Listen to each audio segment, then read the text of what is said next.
Deu-me al cap d'una hora, més o menys, ¿vale? Bueno, sed bienvenidos a la conferencia de hoy. Empieza un poco distinto de lo habitual. Y vamos a entrar en materia directamente porque vamos a continuar donde lo habíamos dejado la otra vez, con toda una relación de noticias que han ido sucediendo últimamente. Y vamos a ver cómo precisamente estas noticias tienen mucho que ver con todo el cumplimiento profético.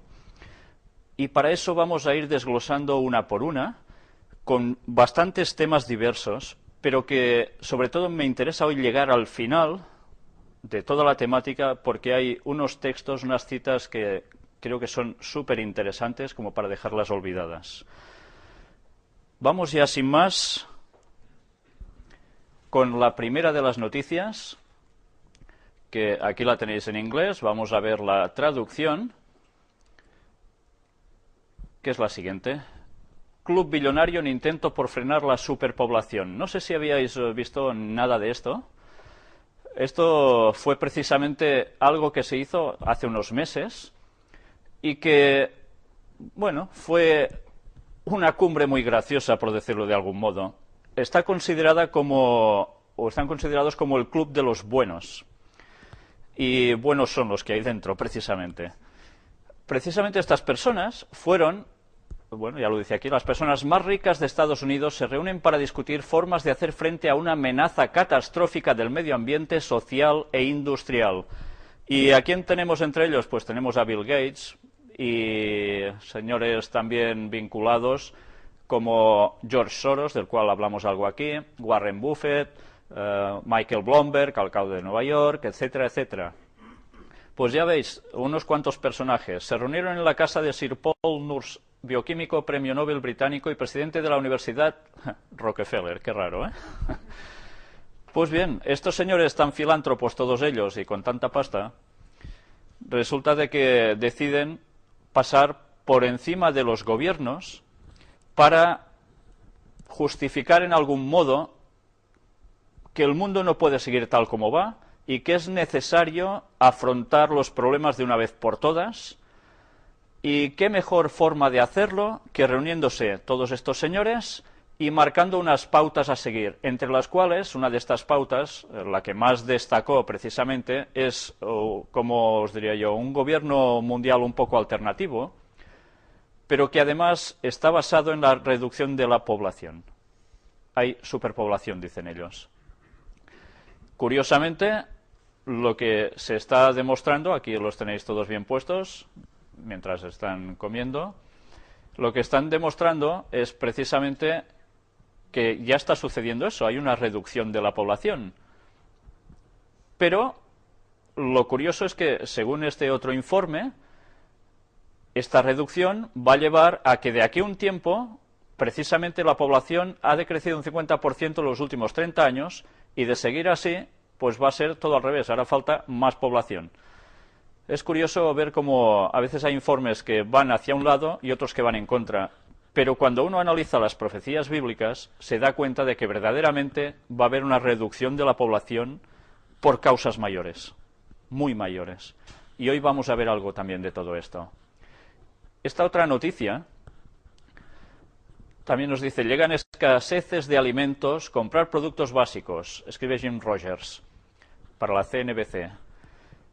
¿Qué quiere decir todo esto? Pues que precisamente, tal como se está viendo el panorama, intentan decirnos de que va a haber escasez de alimentos y que la gente se vaya preparando porque esto nos va a llegar dentro de relativamente poco tiempo. Es un informe bastante pesimista de cómo tiene que ir todo, incluso dice dónde vale la pena invertir, pero la verdad es que la problemática no pinta nada bien. Y vamos a recordar algún texto bíblico donde hace referencia a estas cosas precisamente. Ahora vamos a hablar también un poco, empalmando con lo que habíamos dicho en la conferencia anterior, sobre la economía china, que creció un 8,7% en 2009. Fijaros cómo todo apunta a que el conflicto entre China y el mundo occidental está servido. Una vez más, con esta noticia lo reafirmamos. La economía de ellos está creciendo tanto que evidentemente el otro gigante, Estados Unidos, no se va a estar quieto. Hay mucha cuestión en todo esto. Y no profundizo más en esto porque ya en diversas conferencias hemos tratado, pero los datos están aquí. Y ahora, haciendo un poco de cambio de tercio, al menos así lo parece, un joven somalí intenta asesinar al autor de las caricaturas de Mahoma. ¿Qué tiene esto de particular?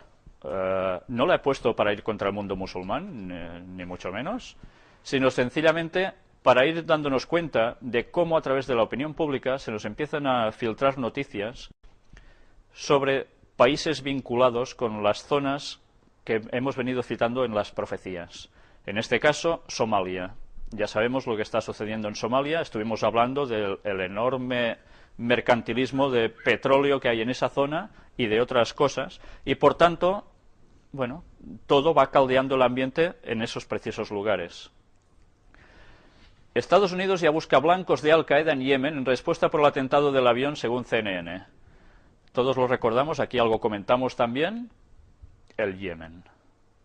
Otra vez aparece en las noticias y, lógicamente, ya sabemos qué iba a pasar.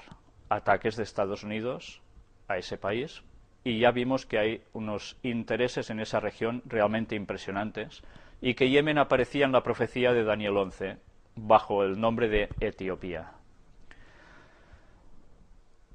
Y vamos a adelantar la noticia. Pero fijaros, si no actuamos de forma preventiva, Yemen será la guerra de mañana, dijo Obama. Y claro, ya sabemos que cuando se habla de forma preventiva quiere decir que hay que atacar antes de que nos la peguen.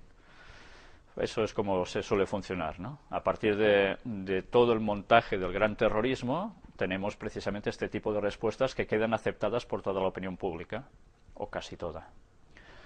Y si recordamos, cuando hubo el intento de atentado en Detroit, el nigeriano arrestado en Detroit es el hijo de un banquero. Yo no sé si os estáis dando cuenta de que este señor, que fue precisamente al Yemen, o eso se dice, donde recogió, mejor dicho, los explosivos, estuvo siendo adiestrado para ser un terrorista, este señor es de la nacionalidad nigeriana. Y diréis, bueno, ¿y qué pasa con Nigeria? Pues vamos a ver cómo ahora también parece ser que hay otro punto que empieza a interesar. Ya lo iremos viendo. Quedaros con Nigeria, porque iremos viendo más cosas al respecto. Un fallo de una empresa israelí de seguridad propició el atentado frustrado contra el avión de Detroit.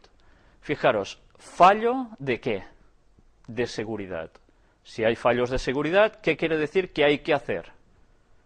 Lógico, pues arreglar la seguridad y apretar más aún si cabe, más medidas de seguridad. Y podemos decir, ¿más medidas de seguridad aún? ¿Aún hacen falta más? Yo no sé si habéis cogido alguna vez algún avión, pero ya veis lo incómodo que resulta a veces el pasar por los controles de aeropuerto. Pero claro, en Estados Unidos la cosa ya está siendo bastante exagerada y ahora las medidas también están llegando a Europa, cada vez más. Pues vamos a ver también algo relacionado con todo esto. Pero antes, quiero que veáis esto otro. Creen estar llevando a cabo una cruzada religiosa, polémica por miras telescópicas bíblicas. ¿Sabíais algo de esto? Las armas del ejército de los Estados Unidos, cuando van a estos países con tendencias musulmanas, ¿qué hacen? Pues, curiosamente, llevan unas inscripciones en las miras telescópicas que son textos bíblicos. Claro, para ellos, para los estadounidenses eso está muy bien, pero para los musulmanes es una afrenta.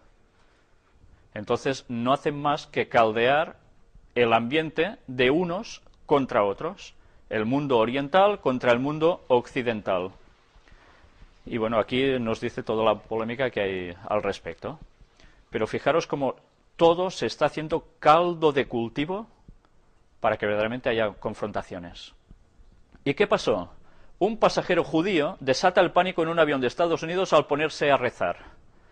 Es que ya no se podrá rezar ni antes de que el avión ascienda. Bueno, el hombre que hacía era un chico joven, judío, y se puso a rezar en la forma característica de ellos y vieron que era un comportamiento peligroso, por si acaso, era muy sospechoso. ¿Qué solución? Pues ala, detenerlo. El pobre chico se llevó un buen susto, pero claro, fijaros cómo a través de la seguridad ya se puede llegar a limitar hasta qué es lo que haces en espacios públicos, y más en asuntos religiosos. La cosa empieza a ser ya realmente más preocupante de lo que parece a simple vista. Y cuando estábamos hablando del nigeriano que iba a llevar a cabo ese acto terrorista, sale esta noticia. Presidente de la comisión investigadora del 11S. El terrorista nos hizo un favor, dijo. Impresionante, ¿eh? Impresionante. No estábamos centrados en Yemen y en las cosas terribles que están pasando allí. Ahora lo estamos y es algo bueno. Qué casualidades, ¿eh? Siempre las casualidades. El terrorista, todo se vincula a un país donde hacía falta intervenir. A veces los micros juegan malas pasadas, ¿eh? Alguna vez ya lo hemos visto en medios de difusión, ¿no? Pues bien, vamos a ver esta otra. Altos cargos del gobierno de Bush y la CIA detrás de la venta de escáneres. Hemos dicho que hay que implementar más medidas de seguridad porque no son suficientes. ¿Y qué se hizo? Pues venga, a poner escáneres en los aeropuertos. ¿Qué tipo de escáneres? Los que levantaron esa polémica de que parecían que las personas ya estaban desnudas delante del monitor, con lo que algunos se deberían pasar muy bien y otros quizá no tanto. Pero lo que estaba claro es que algo más había detrás de esto, un buen negocio. Y fijaros quién estaba detrás. Pues altos cargos del gobierno de Bush y la CIA. Como siempre, los que sabemos que están puestos en los asuntos de sociedades secretas, que manejan tanto dinero y tantas empresas, hacen siempre su agosto. Y evidentemente las cosas van por allí como era de esperar. Aquí tenéis todo el artículo, es interesante ver toda la demostración de que esto no son bromas, que esto realmente es así. Y fijaros cómo aquí además tenemos una frase, que tiene su gracia, de Hillary Clinton, afirmaba que Yemen es una amenaza para la seguridad mundial. Bueno, ya tenemos el por qué se necesitaba ir al Yemen. Y ahora vamos a entrar en una secuencia de noticias relacionadas con la Iglesia Católica. Los obispos de Europa piden actuar ante la violencia contra los cristianos. La Comece, ¿os suena de algo Comece? Precisamente estuvimos hablando sobre esta ley dominical que querían presentar como conferencia en Europa para ser tratada el día 24. Desconozco aún el resultado de eso. He intentado encontrar en la propia agencia Zenit del Vaticano. No he encontrado nada. Supongo que tarde o temprano algo aparecerá, como pasó con esto, que pareció que desaparecía y ha vuelto a surgir. Y precisamente estos señores vuelven a la carga en otros aspectos que parece que no tienen relación, pero una vez más todo tiene su relación en este mundo. Y curiosamente, fijaros cómo dice, cada año 170.000 cristianos pierden la vida a causa de su fe. ¿Por qué muestro esto aquí? Pues muy sencillo, porque antes hemos hablado de Nigeria, ¿no? Y decimos, bueno, ¿y qué tiene que ver Nigeria con todo esto también? Pues muy fácil, luego lo veréis. Mientras tanto, escandaloso, la Iglesia polaca revisa la SOAG. Un obispo polaco ve en la SOAG un arma de propaganda para conseguir ventajas injustificadas. Y se muestra una serie de declaraciones de este señor que dice, la SOAG, en tanto que tal, es una invención judía. Y fijaros, a ver si os encuentro la parte un poco más abajo. No se puede negar que en los campos de concentración, voy por aquí, la mayoría de los muertos fueran judíos, pero en la lista había gitanos, polacos, italianos y católicos. Por tanto, no les está permitido apoderarse de esta tragedia para hacer propaganda. La SOAG, como tal, es una invención judía, y negar el carácter único del Holocausto. Se podría hablar con el mismo rigor y fijar también un día de la memoria para las numerosas víctimas del comunismo, para los católicos o los cristianos perseguidos y así continuamente. Y si la SOAG puede ser utilizada como un arma de propaganda para conseguir ventajas a menudo injustificadas, se debe a que los judíos gozan de buena prensa porque están sostenidos por medios financieros poderosos y el apoyo incondicional de los Estados Unidos. ¿Dijo una tontería este señor? No, sinceramente, será católico, será de donde sea, pero no dijo una tontería, en este caso, totalmente cierto. Pues bien, esto causó su revuelo, su polémica. Es interesante leer el resto del artículo también para vuestras casas, pero ahora fijaros en esta otra. Benedicto XVI, la importancia de un nuevo humanismo cristiano. Fijaros cómo se están relacionando estas dos palabras, humanismo con cristianismo. ¿El humanismo era cristianismo? Para nada. Sabemos que fue invento de quién. La masonería. La masonería, por supuesto. Invento de los jesuitas a través de la masonería. Y allí empezó lo que recordamos muy bien a partir de la Revolución Francesa, con luego lo que serían los derechos humanos, etcétera, etcétera. Pero fijaros cómo ahora se vinculan las dos cosas, humanismo con cristianismo. Y ahí está el verdadero peligro, cuando las cosas dejan de diferenciarse. Aquí tenéis todo el artículo, también está bien que lo podáis leer en vuestras casas, pero nos hemos de dar cuenta como poco a poco las líneas separatorias entre los términos se están diluyendo. Y ahora aquí, el objetivo del ecumenismo. Pues casi nada. Vamos a ver cuál es el objetivo del ecumenismo. El presidente de la doctrina del Vaticano dijo el sábado que la meta de las discusiones sobre la unidad de los anglicanos y los católicos es hacer volver a los protestantes a Roma. El cardenal William Levada, prefecto de la Congregación para la Doctrina de la Fe, dijo en una cena en Kingston ante alrededor de 300 personas que la unión con la Iglesia Católica es el objetivo del ecumenismo. Al menos nosotros así lo expresamos. Es evidente, el ecumenismo, ¿para qué iba a ser si no? ¿Para bailar sardanas todos juntos? Bueno, sí, pero siempre llevándolos bajo una tutela. Quien manda, manda, y quien manda va a ser Roma. Entonces, quien se pone en asuntos ecuménicos tiene que tener muy claro que ellos están detrás para mandar. Si no, no respondería el ecumenismo a nada. Y Roma no cambia. Roma juega a cambiar. Son los demás que caen en sus tretas. Y otros que ya sin escuchar sus tretas se lanzan de cabeza hacia ellas. Hay citas de Ellen White que hablan al respecto muy interesantes, donde dice que hasta los propios católicos quedan sorprendidos de ver cómo el mundo protestante se acerca hacia ellos de este modo. Y eso estaba escrito hace tantos años atrás.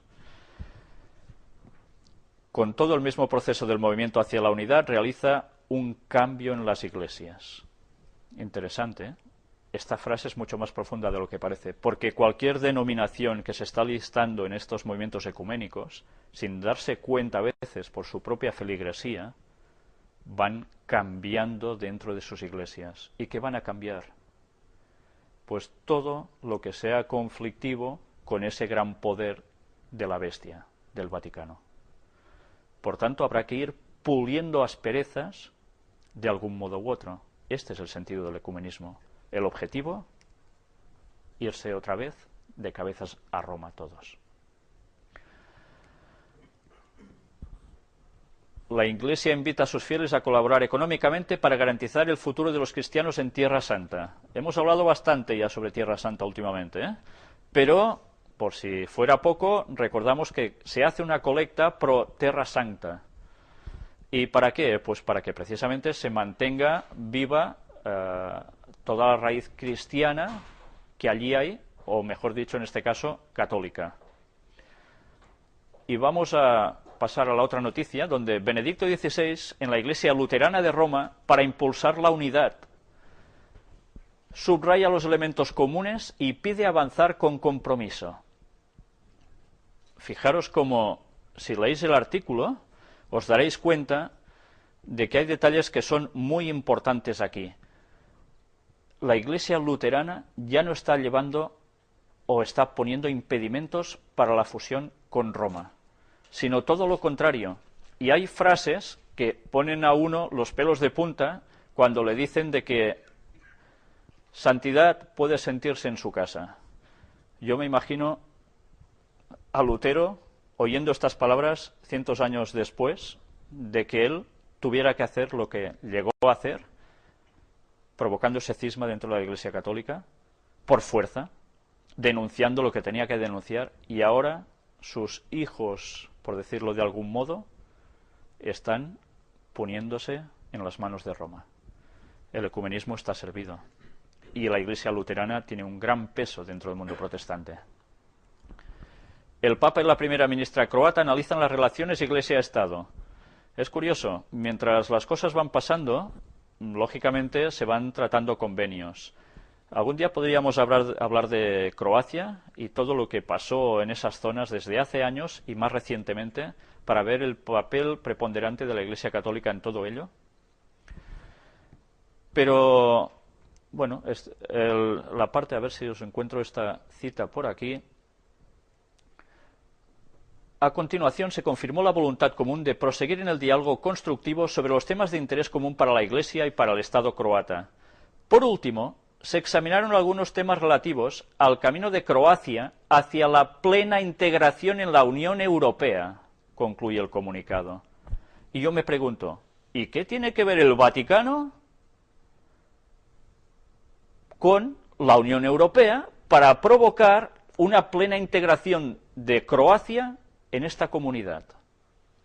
No tienen poder ya la Iglesia Católica. A veces oyes muchas personas por la calle, bueno, ya nadie va a la Iglesia, ya están acabados. Pues, sinceramente, hay personas que se lo tienen que hacer mirar. Porque si todo esto está sucediendo y no nos damos cuenta de quién está manejando el poder detrás de todo, y que ahora les importa relativamente poco que vaya la gente más o menos a la Iglesia porque el poder está arriba, y cuando ellos se pongan firmes, el pueblo tendrá que pasar por el aro, conviene que la gente vaya despertando un poco ya a cómo está la verdadera situación, porque si no habrá muchas sorpresas. El cardenal Levada explica el ecumenismo, más o menos lo mismo que antes, aunque aquí hay más cosas, está un poco bastante más ampliado. Nos habla de los anglicanos, los católicos y alguna otra característica más que aparece por aquí. Pero esto lo voy a dejar ya para vuestras casas, porque quiero llegar sobre todo al final de la conferencia de hoy. El Papa es la piedra de la Iglesia, recuerda Cardenal Lajolo. ¿Es la piedra de la Iglesia? ¿En qué se basa esta frase? El Papa como piedra. Pues en un texto bíblico que se le dijo a Jesús a Pedro, de que tú eres Pedro y sobre esta piedra edificaré mi iglesia. Y como por aquí nos dice algo muy interesante de que precisamente el Papa es el sucesor de Pedro, pues claro, ¿quién es la piedra entonces? El Papa. Bueno, ya sabemos que esto no es así, eso es una falsa interpretación del texto bíblico, algún día también lo podremos profundizar más, pero aquí os quería destacar también, a ver si también encuentro la parte esencial, no me ha dado tiempo a subrayarlo, he terminado ahora mismo esto, como siempre a última hora, a ver si lo puedo ver. Precisamente se refiere a la palabra cátedra, no sé si lo sabíais, vamos a hacer un poco de cultura. Cátedra es quiere decir la sede fija del obispo, colocada en la iglesia madre de una diócesis, que por este motivo es llamada catedral, y es el símbolo de la autoridad del obispo y en particular de su magisterio, es decir, de la enseñanza evangélica que él, en cuanto sucesor de los apóstoles, está llamado a custodiar y transmitir a la comunidad cristiana. ¿Realmente son sucesores de los apóstoles? ¿Sus creencias son las mismas? Para nada, y lo hemos demostrado de sobras que no es así. Pero esa es la imagen que aún se sigue vendiendo y que tantos católicos por todo el mundo aún se siguen creyendo. Y ahora hacemos un pequeño salto y un teórico cambio de tema, teórico. 11 de enero de 2010, la Diputación de Valencia financia tenidas y exposiciones para dar a conocer la masonería. Y como vamos viendo, en España cada vez se está dejando de un modo más claro que la masonería ya no es una cuestión oscura, sino que tiene que ser algo reconocido, general por la sociedad. Y es interesante ver cómo nos empiezan a soltar por todas partes cosas parecidas a esta. La masonería y la ilustración, explica el folleto promocional de la exposición, comparten la idea de que la razón puede combatir la ignorancia, la superstición y la tiranía, ayudando a construir un mundo mejor. Y yo me pregunto, ¿y la superstición no forma parte de las creencias masónicas, acaso? porque a mí algunos de ellos me habían dicho que creían en gnomos, hadas, sí, caballeros Rosacruz. Bueno, pues si eso no son cosas así, ¿qué son? Pero bien, hay que limpiar la imagen. Y es interesante ver cómo con dinero, precisamente, de una comunidad, se está financiando esta cosita. Y ahora una noticia que a lo mejor recordaréis los que ya lleváis tiempo siguiendo las conferencias. Christie's subasta la calavera urna de una sociedad secreta de Estados Unidos. ¿Recordáis que hablamos sobre los Skull and Bones? La puja reabre el interés por la elitista y misteriosa cofradía Skull and Bones. Entre sus miembros figuran Bush y Kerry, como ya vimos nosotros, y se cree que robó los huesos de Jerónimo. Pues bien, fijaros que se subasta. Imagen cedida por Christie's del lote que será subastado el día 22. Tenía que ser el 22. La calavera, los huesos y los documentos. Casi nada, ¿eh? Y las cosas van pasando y, bueno, no causan un gran revuelo. Ya cada vez todo parece normal. Aquí tenéis todo el artículo. Y claro, hay demandas en contra de esto por parte de los descendientes de Jerónimo, del pobre indio que terminó como terminó. Otro articulito. La Gran Logia Simbólica Española pide que se profundice la ley de la memoria histórica. Fijaros que en España se lleva tiempo hablando sobre la memoria histórica, que se pide la memoria histórica. ¿Quién estaba detrás de eso? Pues la masonería. Los masones solicitan al gobierno acciones para restablecer la dignidad de la masonería, perseguida por el franquismo. ¿Y quién está al cabo de todo ello? Delante, Jordi Ferrarons, gran maestre de la Gran Logia Simbólica de España y que nosotros citamos aquí hace muy pocas conferencias. Pues claro, hay que restituir esa imagen dañada que con tiempos de Franco dicen que fue como quedó. ¿Y esto otro? No sé si habíais oído nada de esto. Fijaros, Juan Ignacio Balada deja el 50% de la herencia a Felipe para que cree una fundación benéfica. El legado de Ciutadella para los príncipes y los 8 nietos del rey. Estamos hablando de Mallorca, para estar un poco situados. Fijaros en lo que vais a ver ahora. La herencia que el multimillonario menorquín, Juan Ignacio Balada Llabrés, ha dejado a la corona, se debe repartir en dos partes. Un 50% para los príncipes de Asturias y los 8 nietos de los reyes, y el otro para que Felipe cree una fundación benéfica. La fortuna legada asciende a decenas de millones de euros, aunque algunas fuentes la han cifrado en 30 millones. La herencia está formada por fincas rústicas y urbanas, valores inmobiliarios e inversiones en bolsa. Balada, único hijo del empresario Ramón Balada y de la farmacéutica Catalina Llabrés, heredó de sus padres gran cantidad de propiedades inmobiliarias y terrenos que con el tiempo multiplicó a base de inversiones especulativas. El empresario, que falleció en Ciutadella el pasado 18 de noviembre, de fuertes convicciones monárquicas, fue soltero toda su vida y no dejó descendencia. Las dos únicas familiares directas, sus primas, María del Carmen y María del Pilar Arregui, el Llabrés, han sido excluidas del testamento, aunque la propiedad de algunas posesiones de Balada es compartida con ellas. María del Pilar Arregui, farmacéutica jubilada, declaró ayer a El Periódico: «Lo siento en el alma, pero no tengo ningún comentario que hacer», aunque reconoció que mantenía una relación familiar con el difunto. «Los 3 últimos meses de su vida estuve cuidándolo y fui yo quien le cerró los ojos cuando falleció. Él ha hecho con su patrimonio lo que le ha dado la gana», comentó. Estaba en su derecho, ¿no? Pero fijaros ahora, proceso largo y complicado. Los servicios jurídicos de la Casa del Rey están estudiando las condiciones de la donación y si ésta puede ser aceptada por la corona.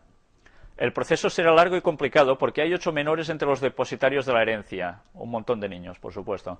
Los tribunales de justicia deberán garantizar la tutela efectiva de los derechos de los nietos de los reyes. De momento, la familia real desconoce la cuantía de los bienes donados, su valoración y su naturaleza. Tampoco están informados de si existen familiares que deseen reclamar sus derechos, por lo que esperan más información de la albacea. En caso de que la zarzuela no acepte el legado, algunas fuentes apuntan a que el beneficiario sería el Estado de Israel por las creencias masónicas del fallecido. ¡Sorpresa! ¿No? Pues sí. Curioso, ¿eh? Creencias masónicas del fallecido, monárquico y encima beneficiario Estado de Israel debido a estas creencias. ¿Van cuadrando las cosas? Yo creo que cada vez más, por todos lados. Quien no quiera ver qué está detrás de ese Estado de Israel, pocas cosas va a entender. Lo otro ya me lo salto para que lo podáis ver en vuestras casas. Y aquí, mientras tanto, dejando a un lado la masonería, hablamos de un país donde la masonería pesa mucho más de lo que parece y que son la puerta entre Oriente y Occidente, Rumanía. Y donde precisamente empiezan a haber unas protestas el 11 de febrero del 2009 por que les quieren poner pasaportes biométricos. Pues bien, esto que aparece en Rumanía desplegó una grave problemática porque había religiosos que estaban contra esto, porque ya se veían muy controlados. Pero yo no sé si habéis oído que el problema de la sanidad, del que tanto se ha hablado de Obama en Estados Unidos, ha llevado a una conclusión, y es que también hace falta algo biométrico para que la gente se pueda visitar. Sabéis que en Estados Unidos ha habido mucha reticencia para tener ID cards, lo que son tarjetas de identidad, documentos nacionales de identidad. Pues bueno, bien, yo diría que la cuestión de Obama, esa reforma sanitaria, ha cumplido un propósito perfecto, el control sobre la población una vez más, dejando de lado otros intereses económicos, por supuesto. Y una noticia curiosa, Avatar, esa famosa película que sale en Pitufos a lo grande, causa depresiones y pensamientos suicidas entre sus seguidores. Pues, bueno, ya sabemos que James Cameron también forma parte del mismo mundillo. Y, desde luego, Lucifer se está poniendo las botas. A través de los medios está llegando a las mentes de las personas para que los que estén un poco ya especialmente tocados, de algún modo, bueno, pues terminen con estas características. Qué triste.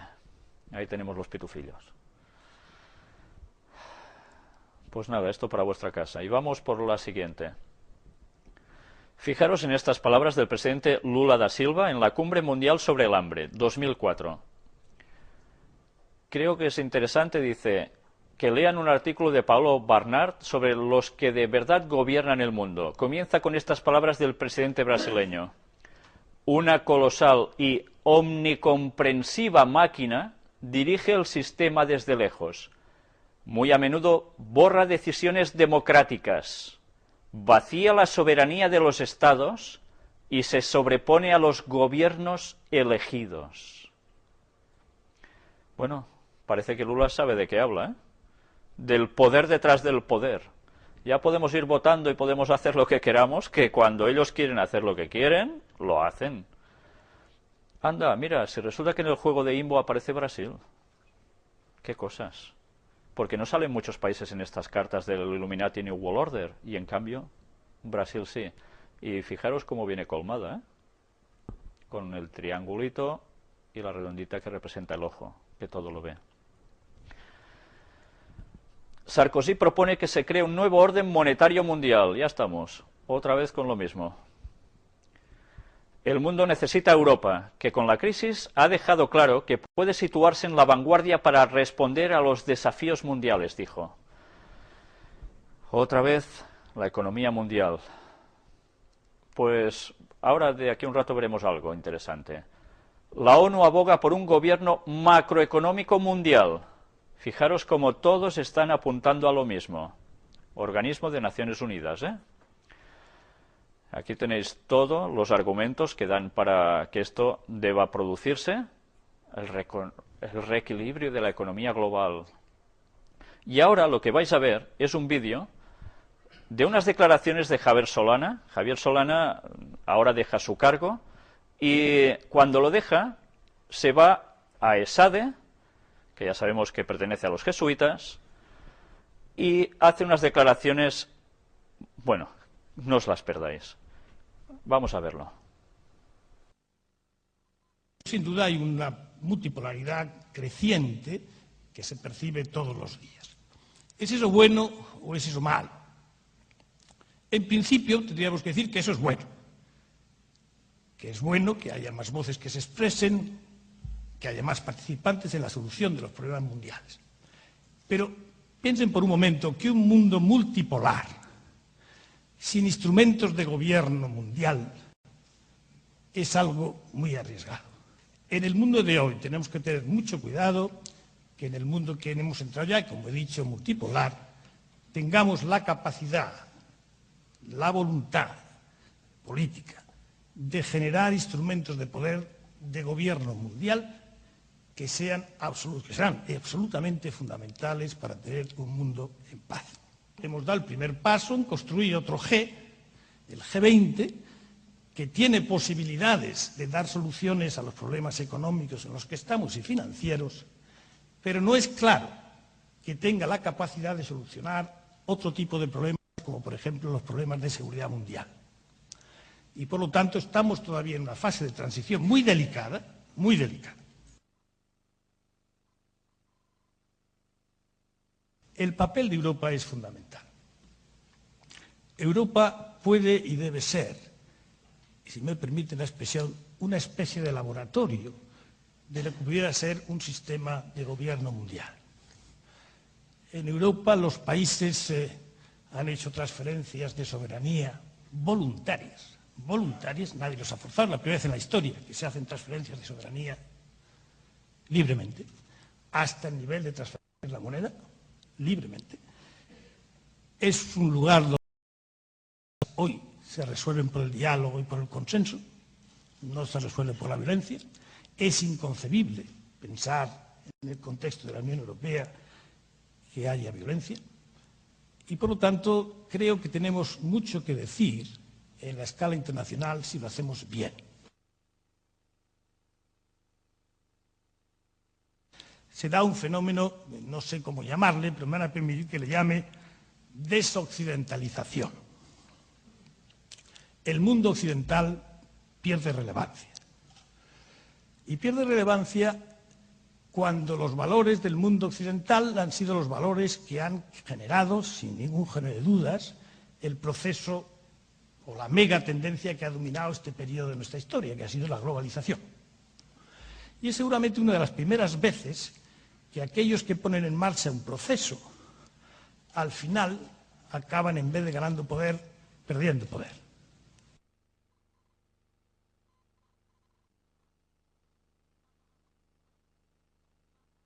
No sé si os habéis fijado en todo lo que ha llegado a decir este señor. Verdaderamente impresionante. Europa va a ser el lugar de pruebas para ese gobierno mundial. Como Europa es un lugar donde teóricamente va a haber paz, hay que probar en algún sitio cómo debe funcionar ese gobierno mundial y que la seguridad mundial no es suficiente con el G20, hace falta un organismo mucho mayor que eso para poner una seguridad a nivel mundial.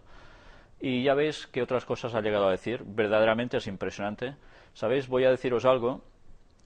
Una vez, cuando estaba dando estudios bíblicos a un masón, me dijo de que a él mismo le habían comentado los suyos propios de que el verdadero cabeza de la Orden de Malta no es quien aparece normalmente en los titulares y que alguna vez mostramos aquí, sino que es el propio Javier Solana. Yo no puedo confirmar que eso sea así. Pero bueno, viendo cómo va el panorama, hay que ser tonto para no darse cuenta de quién está puesto en el meollo, ¿no? Pero bien, vamos a seguir adelante. Creo que eran unas declaraciones que valía la pena ver, viendo cómo Sarkozy también empalmaba con esas ideas y demás, ¿no? Y ahora volvemos a Nigeria. El presidente nigeriano ordena una profunda investigación de matanza, porque resulta que en Nigeria ya llevan un tiempo donde los cristianos están pasándolo bastante mal. Y hay conflictos entre cristianos y musulmanes, se matan unos a otros, no en todas las partes de Nigeria, pero sí en algunas en concreto. Y, lógicamente, alguien se tenía que quejar por ello, y fue el Papa, por supuesto. Nigeria envía tropas tras sangrientos choques entre cristianos y musulmanes.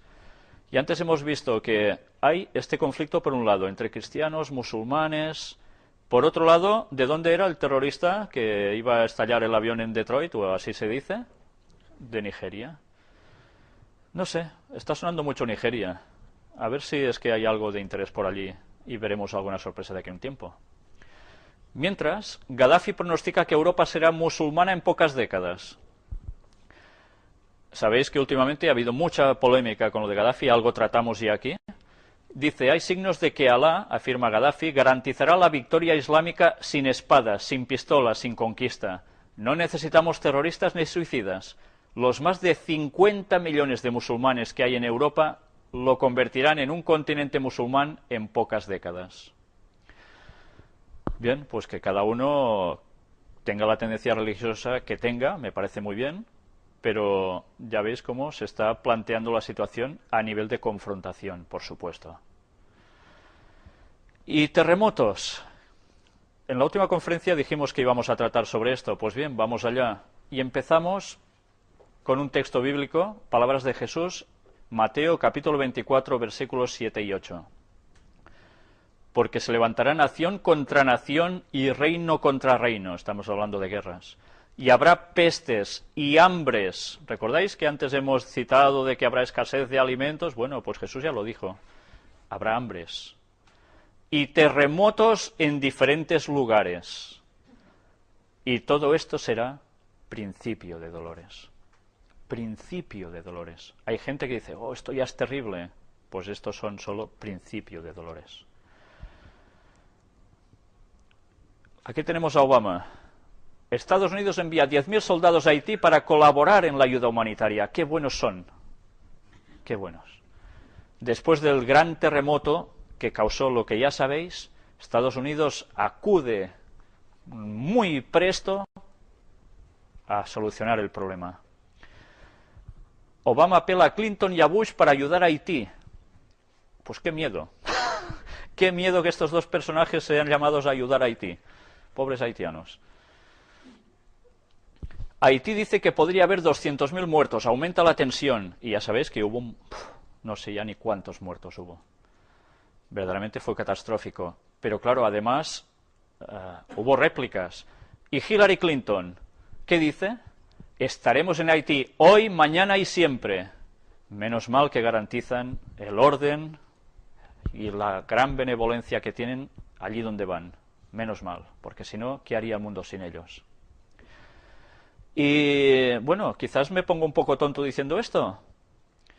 Ahora veréis por qué me estoy poniendo un poco tonto en todo esto, cuando terminemos con esta serie de noticias. Antes, hagamos aquí un pequeño parito y vamos a seguir con unas frases de Hillary Clinton y luego continuaremos. Espera. Bueno. Y aquí tenemos a Hillary Clinton, parecía un timbre Clinton, bueno, es que Clinton también Clinton, en el Consejo de Relaciones Exteriores diciendo que tenemos un montón de asesoramiento del Consejo, por lo que esto significa que no tendrá que ir en la medida que se les diga lo que debemos hacer y cómo debemos pensar en el futuro.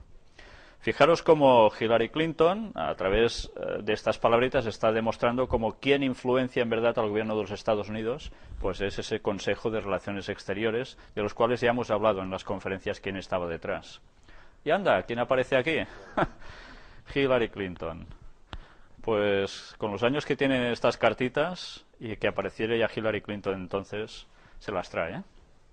Bueno, os digo que la continuación de la carta la veremos algún día aquí también y veréis quién es el que lleva así. Seguimos. Estados Unidos despliega 10.000 soldados. ¿Dónde van? Hacia Haití. Ayudas humanitarias, por supuesto.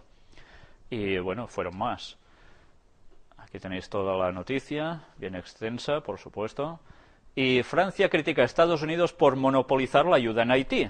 Caray, ¿son aliados y empiezan a discutirse entre ellos? Es que todos quieren ayudar.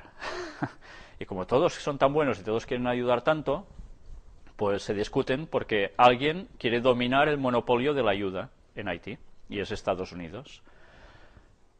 ¿Sí? ¿Por qué Francia dice esto y no otro país? Pues porque, ¿qué fue Haití antes de ser una nación independiente? ¿Colonia de quién? De Francia. Y Francia sacó enormes recursos de Haití y dice que tiene un deber moral hacia Haití. Esos deberes morales que, en fin, algo se esconde detrás, como siempre. ¿Sí? ¿Algo se esconde detrás? Bueno, ya veremos si algo se esconde detrás. Es que a veces, cuando uno dice ciertas palabras o ciertas frases, la gente dice, claro, es que son especulaciones, ¿no? Bueno, veremos esas especulaciones si son simples coincidencias o cosas parecidas. Mientras, Hugo Chávez aprovecha la catástrofe de Haití para atacar a los Estados Unidos. Y, claro, ya sabemos también cómo funciona este señor. Y, claro, se queja de que Hugo Chávez acusa a Estados Unidos de provocar terremoto en Haití. Llega hasta este punto. ¡Qué tontería, eh! ¡Ja! Ha provocado Estados Unidos un terremoto en Haití. ¿Esto es una tontería? Esto es una tontería, ¿no? Pues bien, ya sabéis qué dijimos en las conferencias de las primeras de todas cuando mostramos estas armas geofísicas, como son HAARP y otras que tienen, para provocar terremotos. Que no son broma, que están. Y cuando hasta en la ONU se habla de ellas, por algo debe ser. Pues bien, Chávez, el terremoto en Haití lo causó una prueba de la Marina de Estados Unidos y se basaba en un informe que apareció por la flota rusa del norte, fijaros, este reporte preparado por la flota rusa del norte, que estaría indicando que el seísmo que ha devastado Haití fue el claro resultado de una prueba de la Marina estadounidense por medio de una de sus armas de terremotos. Una de sus armas de terremotos, en plural. Hay gente que solo dice, no, esto es solo HAARP, o esto es solo... No, no, tienen más de un sistema. Y Hugo Chávez, en este caso, bueno, tenemos claro que no dice tonterías. Esto no quiere decir que otras veces sea un nombre muy propio, que de él ya hemos hablado aquí. Sí que no estoy tan de acuerdo que esto haya sido empleado como, bueno, un prepaso a la destrucción de Irán, una prueba sencillamente. En eso no estoy tan de acuerdo. Sabían lo que hacían porque fue un terremoto de bisturí. Una misma isla dividida por dos países, Haití y República Dominicana. Curiosamente, solo los estragos en un país, no en los dos. ¿Y por qué? Bueno, es muy fácil de ver. ¿A quién pertenece ya la República Dominicana? Estados Unidos tiene bases allí, lo tiene más que controlado. En Haití, ¿no? ¿Y por qué ese interés en Haití? O, bueno, yo estoy dando por confirmado de que ha sido un terremoto de disección, un terremoto creado.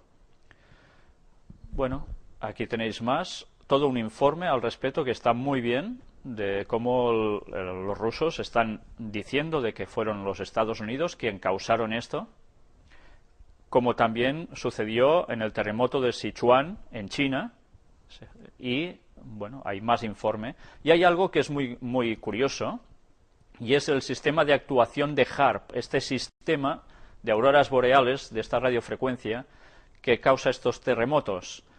Venezuela, 8 de enero de 2010, profundidad del terremoto 10 kilómetros. Honduras, 11 de enero del 2010, profundidad 10 kilómetros. Haití, 12 de enero de 2010, profundidad 10 kilómetros. El resto de las réplicas tuvieron profundidades de alrededor de 10 kilómetros luego del terremoto. Y estos datos los podéis comprobar. No son una tontería. Siempre actuando a la misma profundidad. 10, máximo 12 kilómetros. ¿Cómo actúa este sistema? Bueno, será que son casualidades, ¿no? Como siempre. Y bueno, aquí tenéis un largo, extenso artículo interesante de cómo funciona todo esto con señores Brzezinski, Jimmy Carter, etcétera, con frases célebres. Y vamos a dejar esto para las casas de cada uno, que tendrán faena ir parando las imágenes. Y vamos, un nuevo terremoto en Haití desata el caos. Otra vez, ya estamos, ¿no? Sabéis que hubo varias réplicas, no fueron suficientes con una. El Palacio Presidencial quedó devastado, por tanto no había gobierno en funciones. ¿Y quién hace de gobierno entonces? ¿Quién se impone? Ya lo habéis visto, Estados Unidos. Y Morales dice, Estados Unidos invadió Haití. El presidente boliviano anunció que pedirá una reunión de emergencia de ONU para reclamar contra Estados Unidos. Fijaros cómo Latinoamérica se está dividiendo en dos claros contendientes, unos pro Estados Unidos y otros, pues parece que no tanto. Tropas de Estados Unidos conminan a todos los periodistas a irse del aeropuerto de Haití. ¿Lo recordáis esto?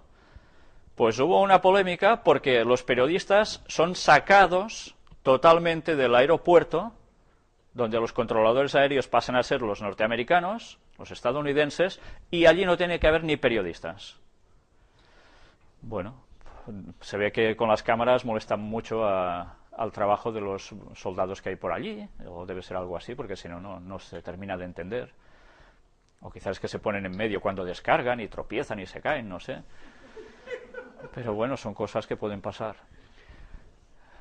Y después de todo este artículo, que hasta un periodista español de televisión española, lo podéis encontrar en YouTube, hizo un pequeño resumen de cómo estaba la situación allí, y verdaderamente es impresionante lo que llega a decir este señor, y es un reportero muy honesto y que tiene muy buena fama. Fijaros, hay enormes problemas de alojamiento en Puerto Príncipe, donde los pocos hoteles que funcionan y con precariedad de medios están abarrotados. Puerto Príncipe.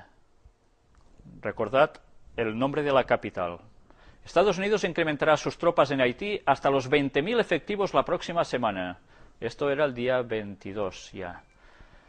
Y Morales aquí sigue diciendo más que Estados Unidos invadió Haití. Otra vez estamos con la polémica. Y ahora, fijaros, en algo de casualidad. Esto que estáis leyendo nos dice: detectan indicios de existencia de petróleo en territorio de Haití. Pero, este 29 de enero no es de este año. Fue del año 2008. ¿Y sabéis dónde curiosamente hay la parte más importante de petróleo? Pues en la bahía de Puerto Príncipe, donde fue la demolición más salvaje del terremoto. Son casualidades, tranquilos, es cosas de la vida. Recursos mineros del pueblo haitiano. Spy Yandanita revela en Haití existen grandes recursos de oro y otros minerales. Y claro, hay problemas para extracción. ¿Para quién?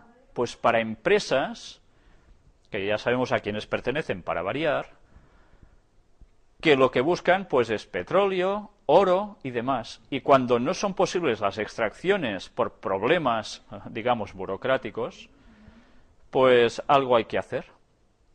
Y además, la zona de conflicto de Latinoamérica necesitaba otro punto de apoyo para el gobierno de los Estados Unidos. Esto les ha ido de perlas, debido a los conflictos que allí se esperan, tal como vimos en una de las conferencias primeras sobre ese informe del año 2015, o sea, en plan futuro, de lo que ellos esperan en la situación mundial y también para Latinoamérica. Entonces, todo esto nos lleva a comprender por qué pasan ciertas cosas. Y detrás del oro, los recursos de oro, ¿quién hay? ¿Quién es el mayor, cómo diríamos, condensador del oro mundial? ¿No es el Vaticano, acaso? Pues bien, no sé, resulta que pasa todo lo de Haití, y ahora hablaremos más al respecto, pero ¿qué aparece en estas cartas? Saddam Hussein. Año 95, año 96, cuando se crearon estas cartas. Saddam Hussein aparecía en ellas. ¿Cuándo fue derrocado Saddam Hussein? Fue posterior a estas fechas, ¿no? Pues fijaros cómo nos dice la carta. Al hacer unos cuantos discursos, esta es la traducción de lo que pone aquí, Saddam puede enfurecer a cualquier gobierno, distrayéndolos totalmente de lo que estaban haciendo. Así pues, mediante su acción, Saddam puede cancelar una acción de cualquier grupo del gobierno. Esto forma parte de este juego de cartas, pero es que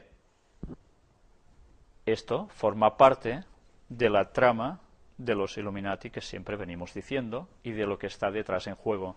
Recordad que primero tuvo peligro de ser derrocado con el padre de George Bush, no pasó nada Y creo que fueron 10 años después, con el hijo Bush, fue cuando se intervino contra el país de este señor y todo en su momento llega a pasar. ¿Y qué pasa? Pues que aún tenemos ejército de Estados Unidos en ese país, ¿no? ¿Y qué pasa con las extracciones de petróleo de ese país? ¿Quién es el que más se está llevando de allí? Pues bien, todo forma parte de ese mismo juego. Curioso que en esos momentos, en estas cartas, ya apareciera Saddam Hussein. Y aquí vemos Pravda, Haití. Estados Unidos creó el terremoto en Haití. Informaciones rusas al respecto también. Profundidades todos de 10 kilómetros. Y vamos a por la otra. Afirma Chávez que Estados Unidos intentaría ocupar Haití con pretexto de ayuda. Bueno, esto es lo que mucha gente está viendo, que no son bromas, que realmente es lo que ha ido aconteciendo. Pero, ¿qué pasó en Honduras un tiempo atrás? ¿No hubo un qué? ¿Golpe de Estado? El petróleo es la verdadera raíz del golpe en Honduras. Y si no os lo creéis, fijaros, si leéis este artículo, os daréis cuenta que esto tampoco son bromas. Shell, Exxon, Texaco, empresas petroleras que tenían que ver con la cuestión. Cuando las cosas pasan, por algo es. Y luego, ¿qué pasó después de lo de Haití? Nos calmamos un poquito y apenas dio ni tiempo a recuperarnos de ese shock que nos estaban emitiendo los medios de comunicación por la enorme desgracia de lo que pasó en Haití. Chile se estremece a 8,8 grados. Veis aquí una instantánea de cómo quedaron ciertas partes de Chile. Sabéis que después hubo réplicas, además. Hay unos datos que no he podido poneros aquí, pero que curiosamente Chile, que también tiene una parte de petróleo solo del país, que ya sabéis que es muy alargado, muy extenso, pero lo que más tiene Chile es algo que aún no ha sido extraído en grandes cantidades, y es oro. Qué casualidades también, ¿eh? Pero bueno, la vida está llena de casualidades. Y vamos a ver otra cuestión. China y Estados Unidos chocan por Taiwán. Pekín anuncia represalias contra Washington por vender armas a Taipei. ¿Y qué pasó? ¿Qué pasó? Pekín sancionará a las empresas participantes y suspende toda cooperación militar. El gobierno de la isla dice precisar material bélico para defenderse de una posible invasión. Sabéis que hubo esa polémica entre China y Estados Unidos por Taiwán, ¿no? Ya sabéis que Estados Unidos está intentando sitiar, por decirlo de algún modo, las fronteras rusas y chinas, unos con el Tíbet, otros con Polonia y demás, poniendo todo lo que pueden en el asador para frenar o para hacer un marcaje férreo, que diríamos en fútbol. Pero fijaros, curiosamente, después de esto, un terremoto de 6,4 grados sacude Taiwán y provoca al menos 64 heridos leves. Se enfadan dos potencias por alguien y ese alguien recibe. Porque o haces caso a un señor o haces caso al otro. Qué casualidad, ¿eh? Y claro, otro sismo ocurre al sur de Taiwán. Por cierto, fijaros en esta imagen, me llamó la atención precisamente lo que aparece aquí. ¿Recordáis unas plazas parecidas que mostramos en alguna de las conferencias? Pues ya veis, ¿eh? Signos solares de adoración al sol, a Lucifer. Tensión diplomática entre Estados Unidos y Turquía. ¿También recordáis esto? Sucedió hace muy poquito. Y todo por lo que se dice del genocidio armenio, ¿no? Tensiones, tensiones. ¿Qué pasa? ¡Uy! ¡Qué casualidad! Un terremoto de magnitud 6 sacude el este de Turquía. Bueno, es que el mundo y las casualidades son impresionantes. Pues, bueno, tiene su gracia, ¿eh?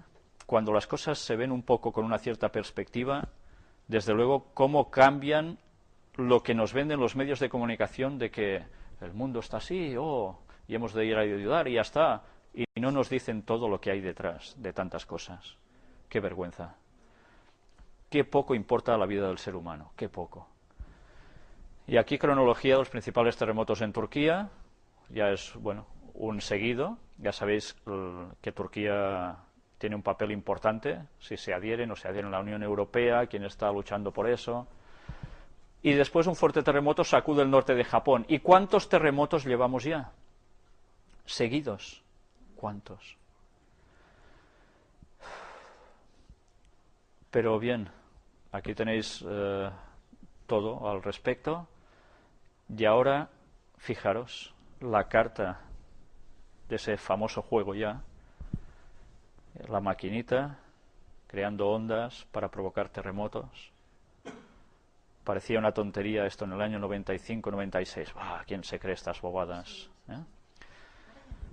Pero, bueno, yo siempre os lo digo, no sé si lo comenté otra vez, dos personas ucranianas que estaban en la conferencia cuando presenté este tema, ellos les gustan estos temas y me dijeron de que precisamente se fueron de allí sin decírmelo a mí personalmente, pero entre ellos iban comentando, aquí sí que ahora se ha pasado, que esto no puede ser, esto ya es demasiado. Era la conferencia que hablábamos sobre el 11S, el ataque a las Torres Gemelas, que aparecían ya en las cartas tantos años antes, etcétera, ¿verdad?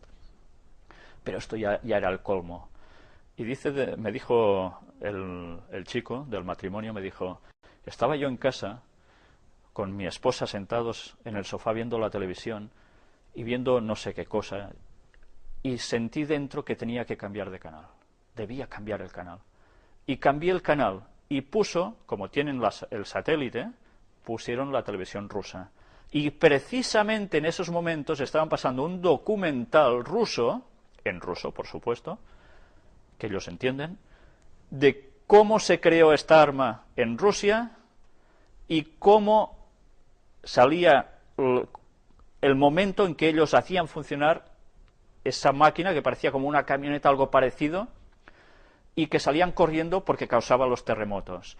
Y que allí mismo, ellos me dijeron, de que se pronunciaron estas palabras: jamás nos atrevimos a probarlo sobre una falla porque no sabíamos lo que se podía llegar a acontecer. Curiosamente, las repúblicas soviéticas se desmembran, se desmoronan, y Estados Unidos compra esa máquina. A partir de esos años, de 1975 en adelante, los terremotos empiezan a dispararse.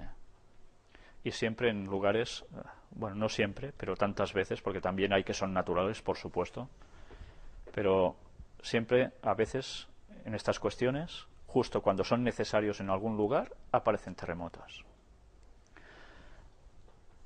Otra carta, más de lo mismo. Y claro, luego, ¿qué pasa? Solidaridad. Qué bonito, todos solidarios, pero primero ñaca. Y ahora, fijaros en lo que nos escribe Helen White en Consejos sobre Mayordomía Cristiana. Mucho hemos hablado de Helen White y la verdad es que no me cansaría de sacaros citas y citas y citas al respecto de cualquier tema de los que estamos tratando aquí, de muchos otros. Fijaros, absortos en la búsqueda de riquezas, el enemigo trabaja ahora tan incansablemente como trabajaba antes del diluvio. ¿A quién se está refiriendo? A Lucifer, Satanás. Mediante el uso de diversas empresas e invenciones, trabaja diligentemente para mantener las mentes humanas absortas en las cosas de este mundo. Venga, hacer dinero como sea. Está utilizando todo su ingenio para inducir a los hombres a obrar neciamente, para mantenerlos absortos en empresas comerciales, a fin de poner en peligro su esperanza de alcanzar la vida eterna. Y esto sirve a gran nivel y a bajo nivel. Él proyecta los inventos que ponen en peligro la vida humana. Bajo su dirección, los hombres ponen por obra lo que él inventa. Llegan a estar tan ensimismados en la búsqueda de riqueza y poder mundanal que no prestan atención a un así dice Jehová, advirtiendo.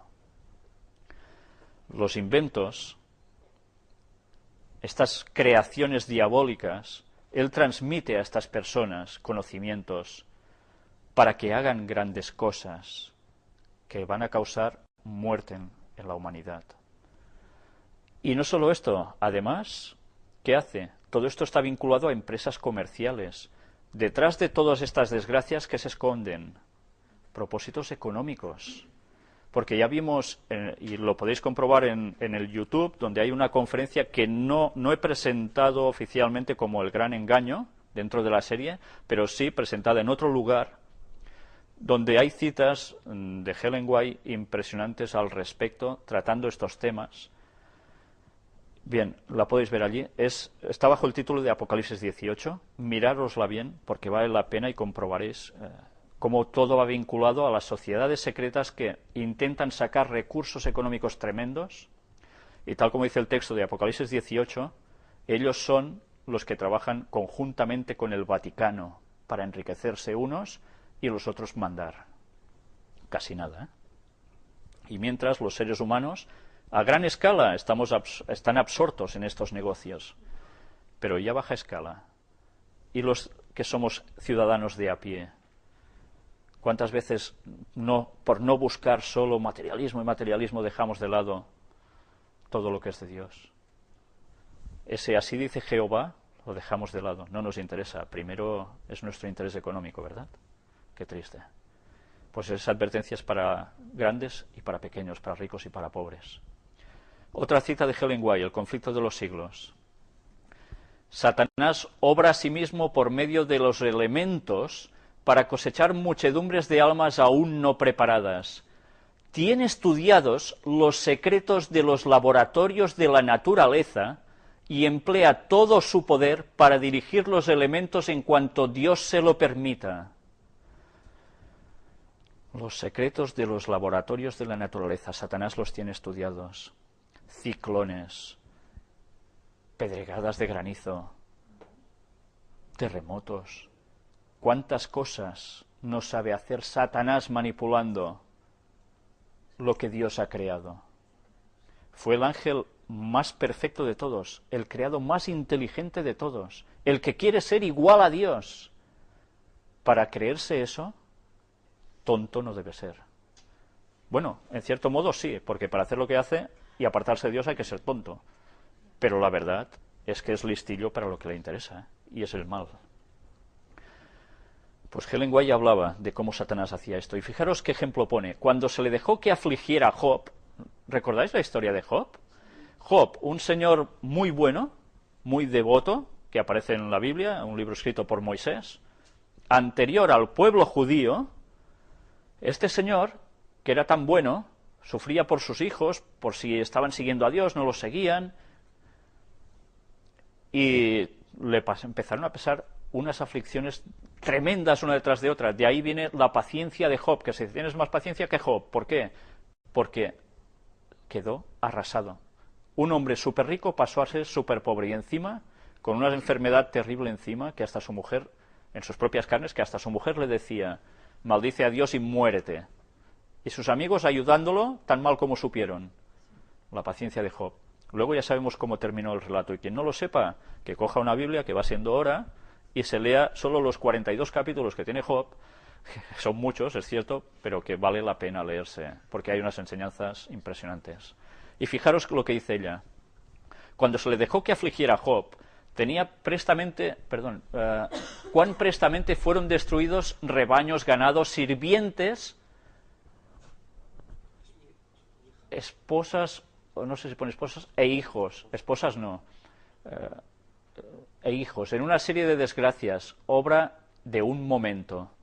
Es Dios quien protege a sus criaturas y las guarda del poder del destructor. Hay gente que dice, ¿y si Dios es tan bueno, por qué permite? Permite con un propósito. Pero aún nos guarda del poder del destructor, porque si fuera dejado de lado, o mejor dicho, se le hubiese dado el permiso para actuar de lleno, aquí no quedamos ni uno hace años. Ya dijimos que Satanás está muy enfadado, y sus ángeles también, los que le siguieron en la rebelión, porque el ser humano fue creado para sustituir la vacante que ellos habían dejado en el cielo. Nos tiene un odio especial. Pero el mundo cristiano ha manifestado su menosprecio de la ley de Jehová, de los 10 mandamientos. Ya no hay pecado. Ahora el término pecado, qué burrada. El sábado, anda, qué más da un día que otro. Y el Señor hará exactamente lo que declaró que haría. Alejará sus bendiciones de la tierra y retirará su cuidado protector de sobre los que se rebelan contra su ley y que enseñan y obligan a los demás a hacer lo mismo. Satanás ejerce dominio sobre todos aquellos a quienes Dios no guarda en forma especial. Favorecerá y hará prosperar a algunos para obtener sus fines y atraerá desgracias sobre otros, al mismo tiempo que hará creer a los hombres que es Dios quien los aflige. ¿Y cuántas veces no se oye esta frase? Las aflicciones por culpa de Dios. Si Dios existe, es el culpable de esto, ya no creo en Dios. Porque no piensan que Satanás existe y que gracias a Dios no pasa más de lo que pasa. Pero cuidado, que esto va a ir a peor, porque el Espíritu Santo es la fuerza refrenadora de Satanás. Y se va a ir retirando de la tierra, y esto irá más. Y las profecías están escritas así, y no son condicionales.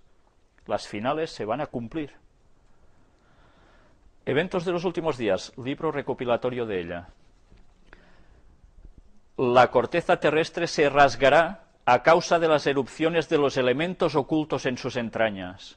Estos elementos, una vez desatados, barrerán los tesoros de aquellos que por años han estado aumentando sus riquezas al obtener de sus empleados grandes posesiones a precios de hambre. Y también el mundo religioso será terriblemente sacudido, porque el fin de todas las cosas está cercano. Yo antes quiero tirar un momento atrás para que os fijéis en este detalle. Favorecerá y hará prosperar a algunos para obtener sus fines, Satanás. Y es cierto. Fijaros cómo todas estas personas de las que hemos estado hablando tanto en las conferencias, esta élite, están prosperando tanto económicamente. Y a través de ello y de ellos obtienen sus fines. Satanás está trabajando con ellos. Pero ya veis cómo pinta el panorama a partir de aquí Ellen White. Ya ha llegado el tiempo en que en un momento podremos estar pisando tierra firme y en el siguiente la tierra estará moviéndose debajo de nuestros pies. Ocurrirán terremotos cuando menos se los espere. Que se lo digan a esta gente, ¿no? En incendios, inundaciones, terremotos, en la furia de las grandes profundidades, en calamidades por mar y tierra, se da la advertencia de que el Espíritu de Dios no contenderá para siempre con el hombre. Esto son las advertencias de Dios.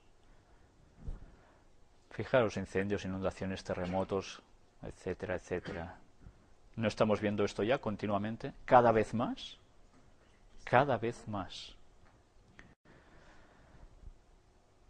¿Cuándo no contendió Dios con el hombre? ¿En qué momento de la historia Dios también dijo, hasta aquí? En el diluvio universal. Por eso, las palabras proféticas dicen, como en los días de Noé, así será en los días de la venida del Hijo del Hombre, porque estamos llevando el mismísimo camino de antes, de los antediluvianos. Y la gente que se pregunta si venimos de extraterrestres o venimos de dioses Anunnakis y no sé qué cuántas cosas reptilianas más, si pensara realmente que el hombre antediluviano tenía, y de esto trataremos algún día en conferencia, un cerebro impresionante, unas características físicas impresionantes y unos materiales tan cerca de ellos y tantos años de experiencia como casi 1000 años que vivían cada uno de ellos, que hicieron cosas, y Ellen White lo describe, tan impresionantes que nosotros no vamos a soñar tener jamás, de una grandeza impresionante, entenderíamos que todas esas cosas que se están encontrando y que se especula que si venimos de marcianitos y demás, sabrían que todo era origen de los hombres antediluvianos. Pero eso ya lo trataremos en una conferencia, pero vale la pena decirlo porque sé que muchas personas están cayendo en estos engaños, con las tablillas sumerias y otras historias parecidas. Gracias a Dios tenemos luz al respecto, pero si nos apartamos de la luz, Satanás por un lado o por otro nos va a engañar. Antes de que el Hijo del Hombre aparezca en las nubes del cielo, estamos hablando de la segunda venida de Jesús, que algún día trataremos en profundidad, todo estará convulsionado en la naturaleza. Todo estará convulsionado en la naturaleza. Rayos del cielo unidos con el fuego interno de la tierra harán que las montañas ardan como un horno y que hagan fluir sus torrentes de lava sobre aldeas y ciudades. Masas de rocas derretidas, arrojadas dentro del agua por el sobrelevantamiento de cosas ocultas dentro de la tierra, harán que hierva el agua y despida rocas y tierra. Habrá formidables terremotos y gran destrucción de vidas humanas. Esto es lo que va a terminar de acontecer aún. ¿Hemos visto bastante? Pues aún veremos más. Y quien crea que las cosas se van a arreglar, lo lleva claro. Y me gustaría que no os perdierais la lectura de toda esta contraportada de La Vanguardia, porque es impresionante, y luego vamos a ver algo más. Pierre-René Bocquet, geólogo y economista, fue director de estrategia de Total, ya los lubricantes Total y demás, ya lo sabéis, petrolera. Dice, tengo 68 años, he dedicado mi vida al petróleo dirigiendo extracciones en todo el planeta y como analista en Total. Dice él, el petróleo se acabará y entonces la mejor solución será tener varias. Hago una paradita diciendo, el petróleo no se acabará. Y ahora podéis decir, ¿y cómo te atreves tú, que eres un don nadie, a decir que el petróleo no se acabará? Cuando estos especialistas están diciendo que sí. Se puede llegar a acabar la forma de extracción del petróleo tal como lo conocemos nosotros y que ha ido mejorando sistemas para extraer cada vez más. Pero esto no quiere decir que haya muchísimo petróleo aún que no se pueda llegar a extraer por los medios que el hombre aún tiene. Hacedme recordar que cuando termine el artículo os diga algo, ¿vale? Sigo siendo golista. De Gaulle hizo a Francia nuclear y hoy sabemos que fue una buena apuesta. Atención, esta crisis más que subprime ha sido del petróleo. ¿Habíais oído esto alguna vez? Porque no es lo que nos están diciendo los medios de comunicación. Nos están diciendo que fue a causa de la subprime, el rollo de los bancos, las hipotecas, etcétera, etcétera. Este señor dice que no. ¿Por el petróleo? El petróleo, mire los flujos de capital, ha sido y es la mercancía con mayor importancia económica y su transformación, la primera industria del planeta. El petróleo, ¿vale? Le preguntan, ¿sigue siendo la primera energía? Lo ha sido en las últimas 3 décadas hasta el 2005 sin discusión. El 40% de la energía primaria que hemos consumido era petróleo, el 22% carbón, el 22% gas y el apenas 16% restante han sido energías no fósiles. ¿La situación ha variado este lustro? Poco. El petróleo ha disminuido hasta el 35%, el carbón ha subido un poquito hasta el 26% y el gas hasta el 24%. Que ya sabéis que todo más o menos va ligado. O sea que el 85% de nuestra energía aún está basada en el carbono. ¿Es fósil? Pues sí que hemos cambiado poco. Las energías no fósiles apenas cubren hoy el 15% de la demanda mundial. Y de gas, perdón, ¿qué pone? Y de ese 15%, gracias, la mitad es energía nuclear y solo la otra mitad, el 7,5%, es renovable. Ya es un avance, le dicen. Pero de ese 7,5%, el 6,5% es hidroeléctrico. Así que, en fin, hoy por hoy, solo el 1,5% de la energía que consumimos los humanos es eólica y solar. Qué cosas, ¿eh? Pero es la que más crece, le dicen. Falta mucho hasta que sea una alternativa incluso en este país. Y eso que España es uno de los 2 o 3 países con grandes planes para las energías renovables. Qué gran mercado hay allí, ¿eh? Cuando hablemos de la conferencia sobre el cambio climático, que aún os la debo, os daréis cuenta de por qué dice este señor esto. Gran economía alrededor de esta. El viento ya cubrió la mitad de la demanda eléctrica española algunos días. Algunos días, ese es el problema. La producción eólica solo funciona a plena capacidad el 20% del tiempo y la solar aún es menos regular, apenas el 10% del tiempo. Necesitamos otras fuentes. ¿Podríamos almacenar renovables? Aún no existe una manera eficiente. ¿Los coches eléctricos? Seamos realistas, durante los próximos 20 años nuestro suministro no cambiará de forma sustancial. Si no cambia de forma sustancial, ¿qué quiere decir que va a seguir moviendo el mundo?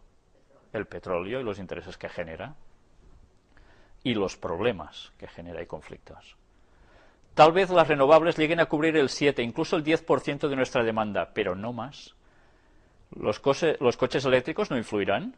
Si se llegaran a imponer, Habrá una gran flota de almacenamiento de energía en sus baterías que podría incrementar la eficiencia de las energías no fósiles, pero falta mucho. ¿Habrá pues nuevas crisis del petróleo y de la economía como la que vivimos? Fijaros en esto. Sin duda, ya estamos incubando la próxima. De hecho, esta de la subprime, en realidad, ha sido una crisis del petróleo desencadenada por una escalada de precios del crudo, causante a su vez de la inflación que ha obligado a subir los tipos de interés, entre otras cosas, de las hipotecas subprime. ¿Quién lo iba a decir? ¿Con petróleo barato hubiera seguido la prosperidad? Pues claro. Mire, el precio del petróleo lo determinan la demanda y la velocidad con que puede crecer la producción. En 1973 la demanda crecía al 6% anual y la extracción no pudo seguirla. Y los precios del barril se dispararon. Y después los precios de todo lo demás. En el 2003 hubo otra crisis, pero en este caso la demanda, muy concentrada en Asia, crecía al 1,5% y la industria no podía poner capacidad adicional en el mercado. Así que el barril alcanzó los $157. Y de aquellos polvos, estos lodos. Es la historia de la economía contemporánea. La oferta del petróleo no puede seguir la demanda, y esa diferencia se ajusta por precio.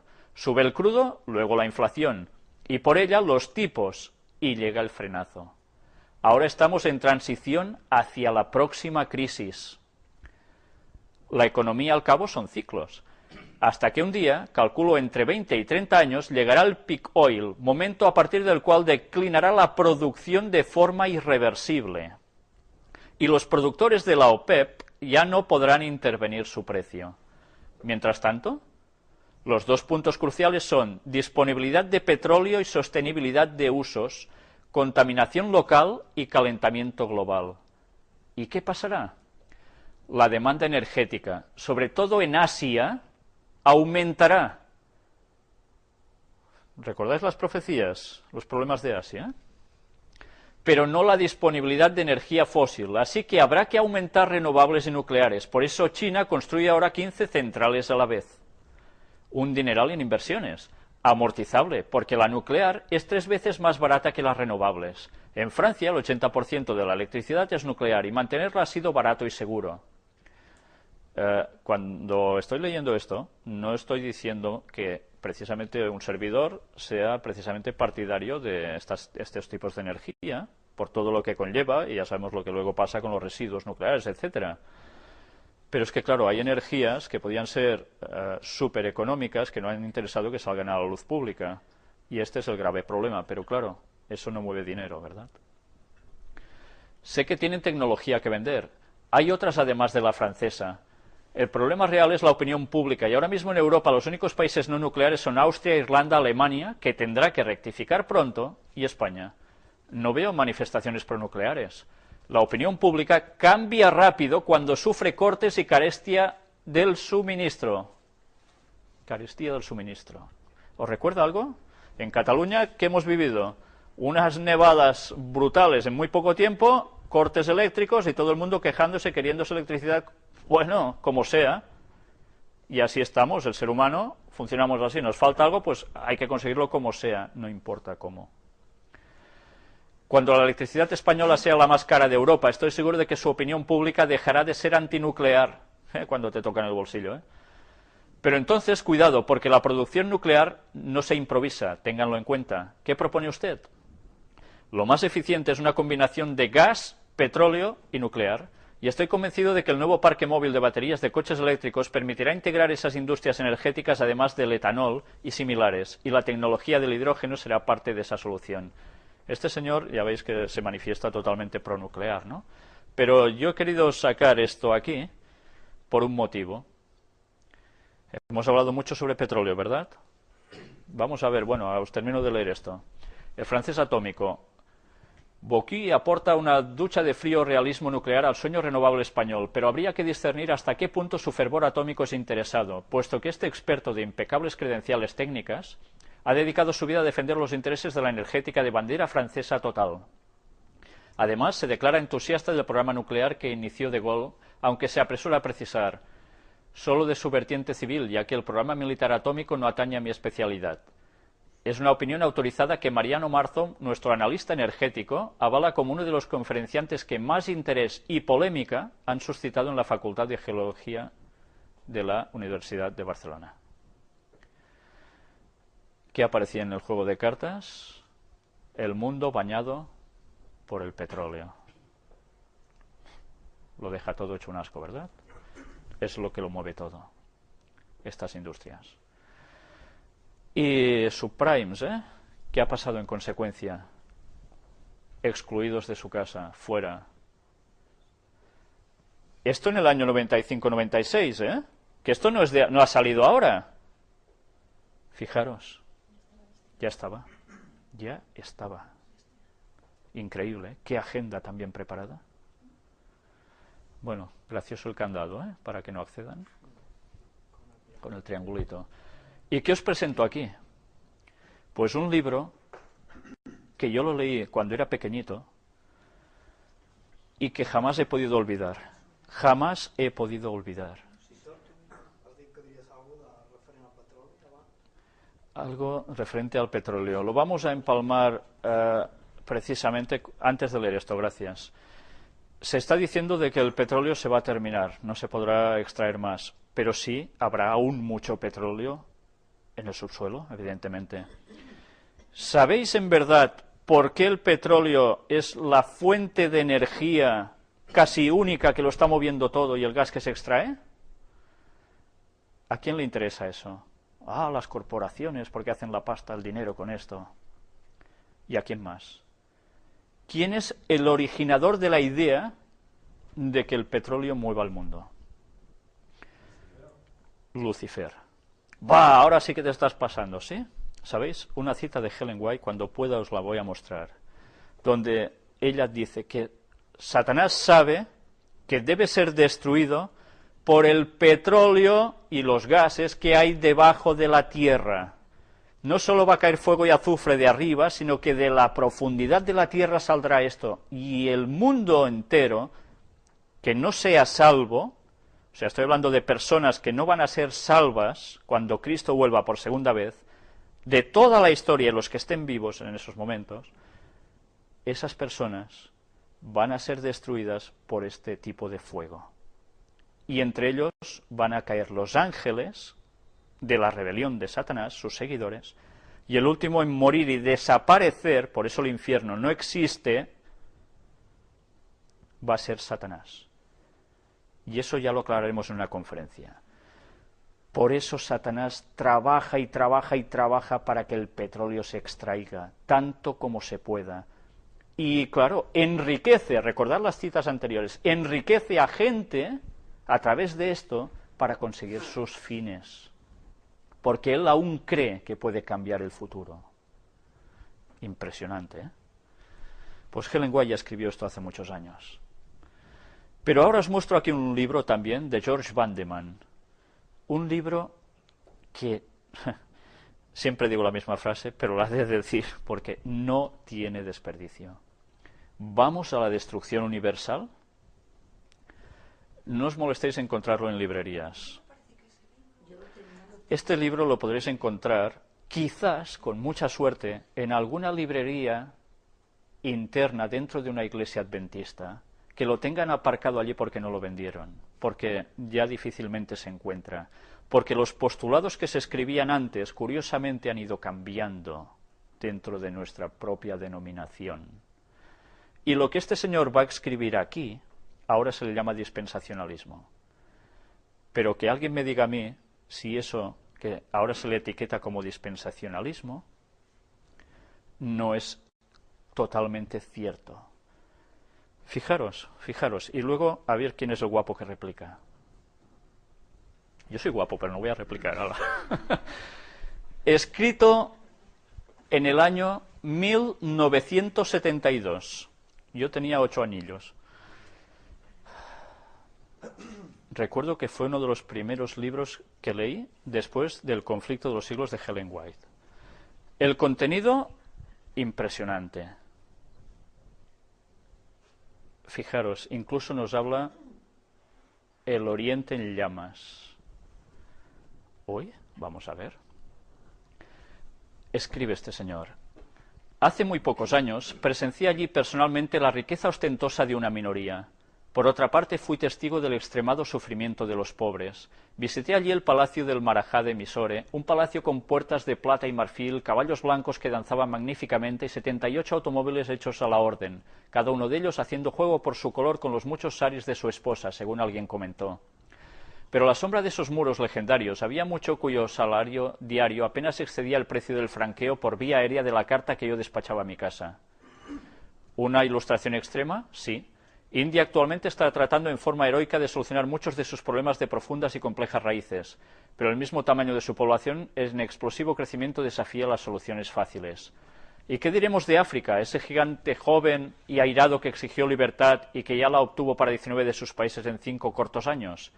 Esta África increíble, con un territorio 5 veces mayor que la cara de la Luna, es un continente en marcha. Hace tiempo hemos aprendido que ignorarla es comprometer nuestra seguridad. Es curioso, cómo empieza a citar cosas de esos momentos, ¿no? Pero a ver si encuentro la otra cita.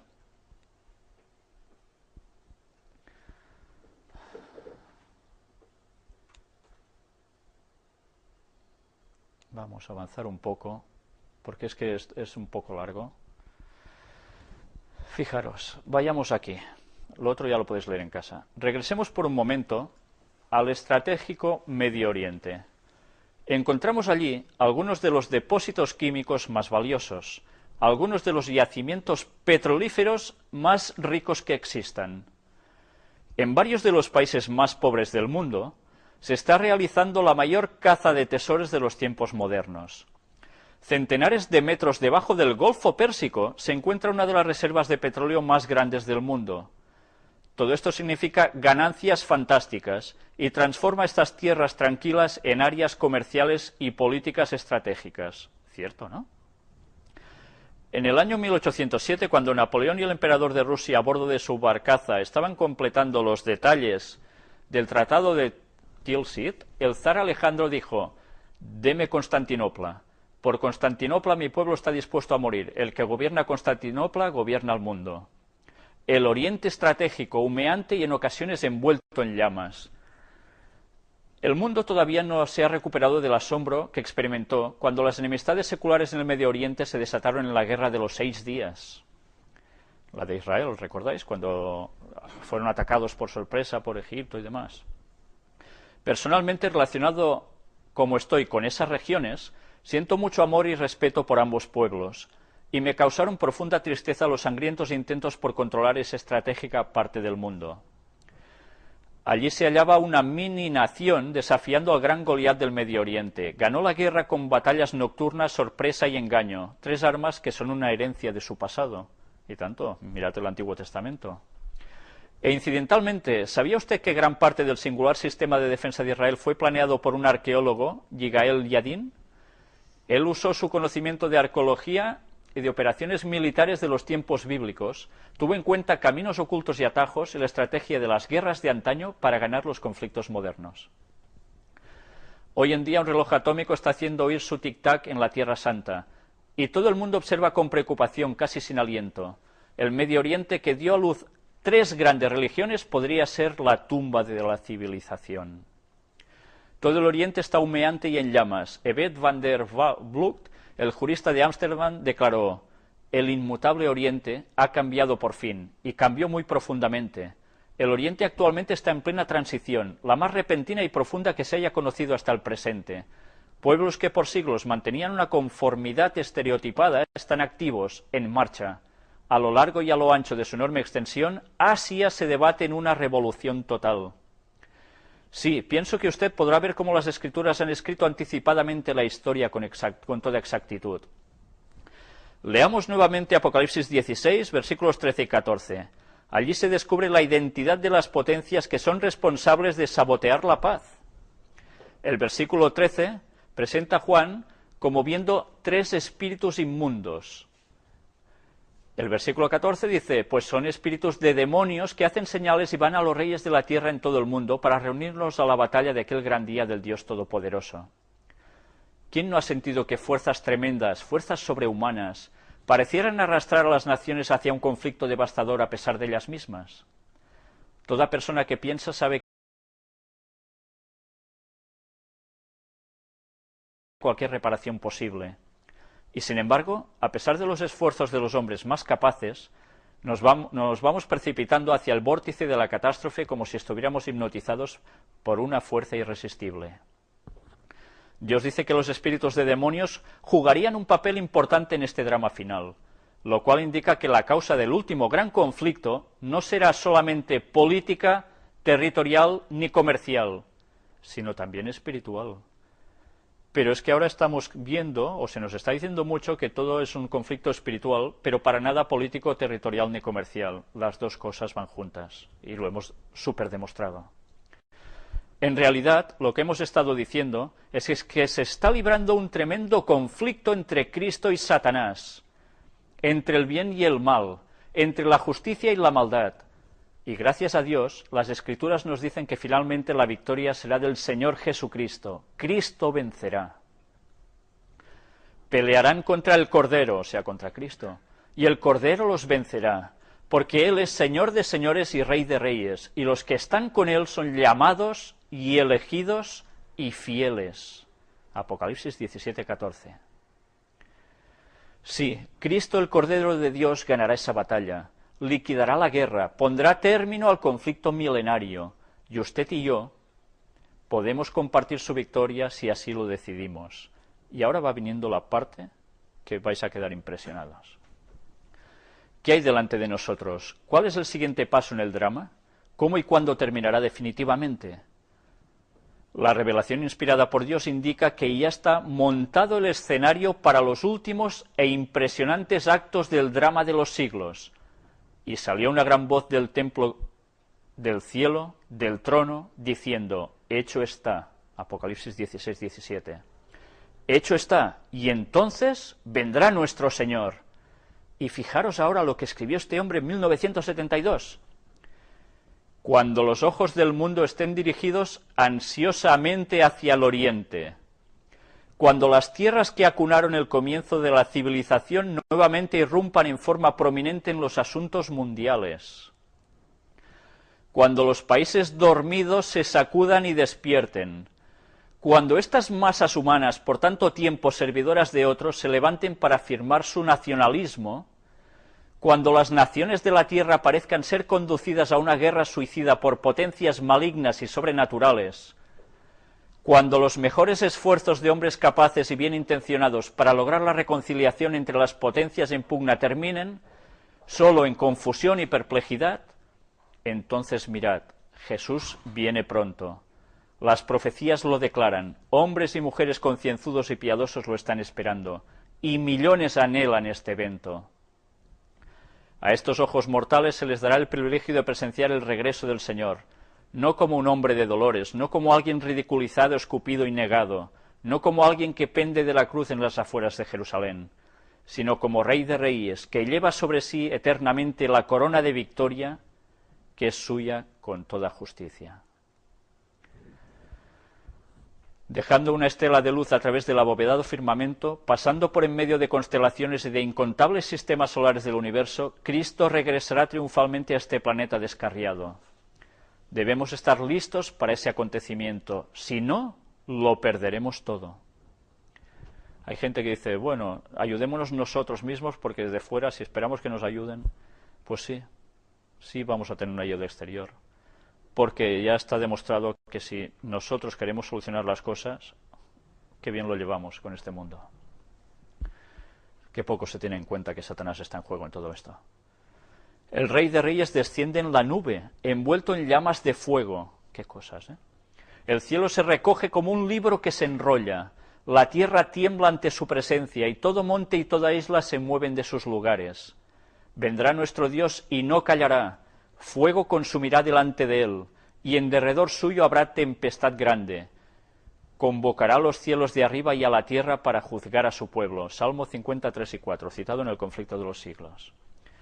Día terrible y solemne será aquel, pero resulta reconfortante saber que todavía estamos a tiempo para realizar los preparativos que nos permitirán recibir a Cristo como nuestro Salvador.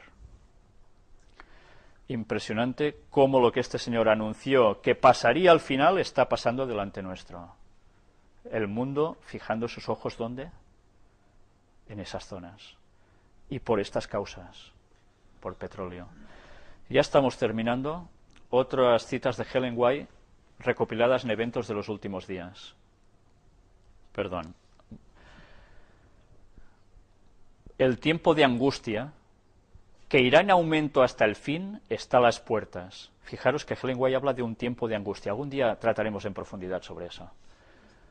No tenemos tiempo que perder. El mundo está agitado con el espíritu de guerra. ¿Cierto o no cierto?